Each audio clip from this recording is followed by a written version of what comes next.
Bismillah, Assalamualaikum warahmatullahi wabarakatuh. Bismillah, alhamdulillah, wassalatu wassalamu ala rasulillah wa ala alihi wa sahbihi wa mawalah, amma ba'd. Ahlan wa sahlan di Mahadiyah Sunnah, ataupun selamat datang saya ucapkan kepada teman-teman santri kelas 10 di Mahadiyah Sunnah di pembelajaran antropologi kelas 10. Adapun untuk pertemuan kali ini saya ucapkan selamat datang di pertemuan ke-1 ini. Materinya perkenalan. Nah, untuk perkenalan ini ya mungkin di antara teman-teman kalian semua ada yang sudah mengenal saya ataupun ada yang baru mengenal saya.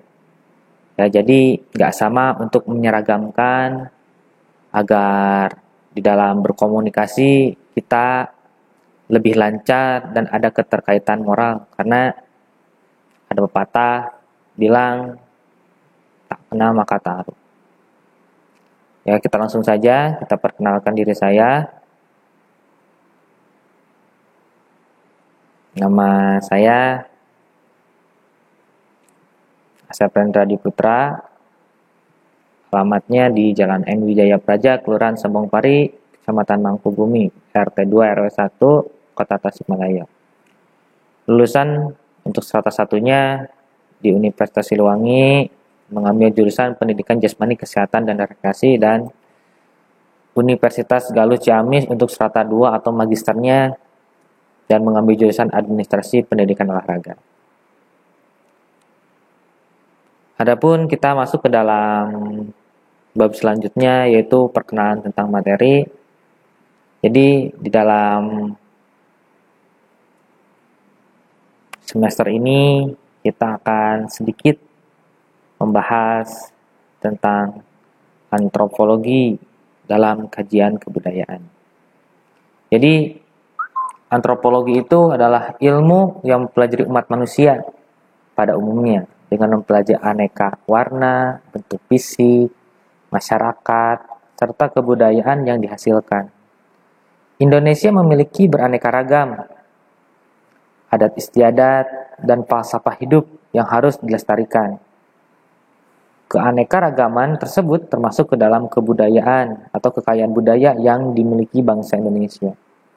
Dengan antropologi diharapkan dapat mempelajari dan memahami kebudayaan Indonesia, termasuk di dalamnya keanekaragaman dan kesamaan manusia di Indonesia, beserta dengan cara hidup secara keseluruhan.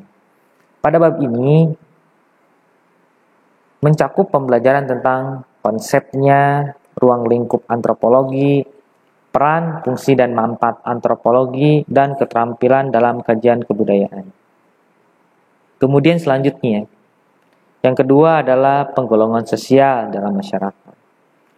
Dalam masyarakat manapun, struktur sosial yang pada umumnya ditandai oleh dua ciri yang khas, yaitu secara vertikal, struktural sosial, masyarakat ditandai oleh adanya perbedaan-perbedaan kelas sosial dan polarisasi yang cukup tajam. Dan secara horizontal, masyarakat ditandai oleh kekayaan, adanya kesatuan sosial berdasarkan perbedaan suku, bangsa, perbedaan agama, profesi, ras, adat, serta perbedaan kedaerahan. Perbedaan masyarakat secara vertikal tersebut disebut stratifikasi sosial. Sedangkan perbedaan masyarakat secara horizontal disebut dengan diferensiasi sosial. Secara normatif, di dalam diferensi sosial, hak dan kewajiban antar kelompok yang satu dengan yang lain relatif sama di mata hukum. Namun, dalam kenyataannya sering terjadi tumpang tindih antara diferensiasi dan vertikal ataupun stratifikasi sosial. Ya, di dalam bab ini kita mencakup konsep penggolongan sosial, kemudian wujud penggolongan sosial, kemudian sebab akibat adanya penggolongan sosial dan cara mengatasi masalah akibat penggolongan sosial. Kemudian yang ketiga tadi udah sedikit dibahas tentang stratifikasi sosial, yaitu stratifikasi sosial itu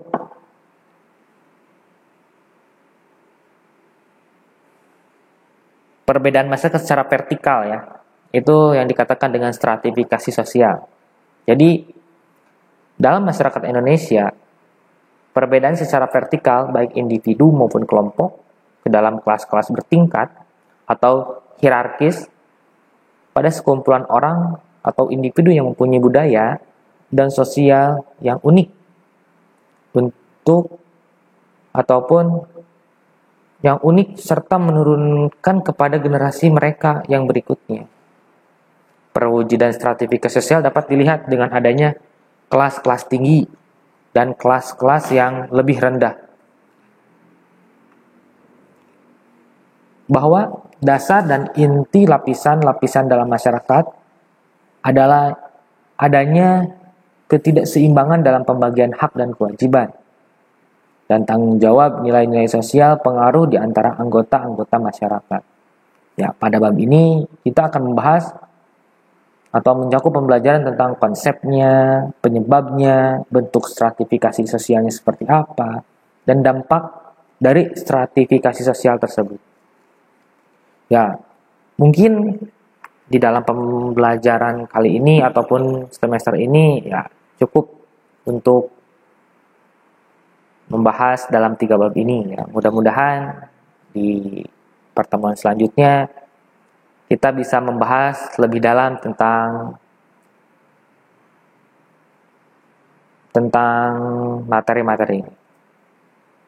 Adapun selanjutnya kita akan sedikit lihat nih tentang pengertian antropologi. Jadi antropologi adalah ilmu ya. Antropologi adalah ilmu yang mempelajari manusia dengan segala aktivitasnya. Di satu pihak, manusia adalah pencipta kebudayaan. Di pihak lain, manusia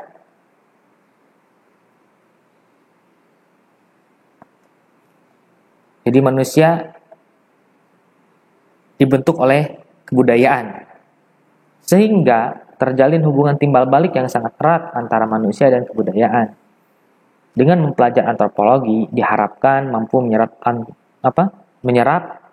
materi antropologi sebagai pengetahuan dan menerapkannya dalam kehidupan sehari-hari, terutama dalam menyikapi perbedaan latar budaya, masyarakat, bahasa, dan kepercayaan yang ada di masyarakat. Oleh karena itu, ya pengetahuan tentang antropologi harus dimiliki oleh setiap peserta didik. Ya mungkin buat pertemuan kali ini kita cukupkan. Ya, saya ucapkan terima kasih. Akhirul kalam. Subhanakallahumma wa bihamdika asyhadu an la ilaha illa anta astaghfiruka wa atubu ilaik. Assalamualaikum warahmatullahi wabarakatuh. Hashtagnya di rumah saja, tetap jaga kesehatan.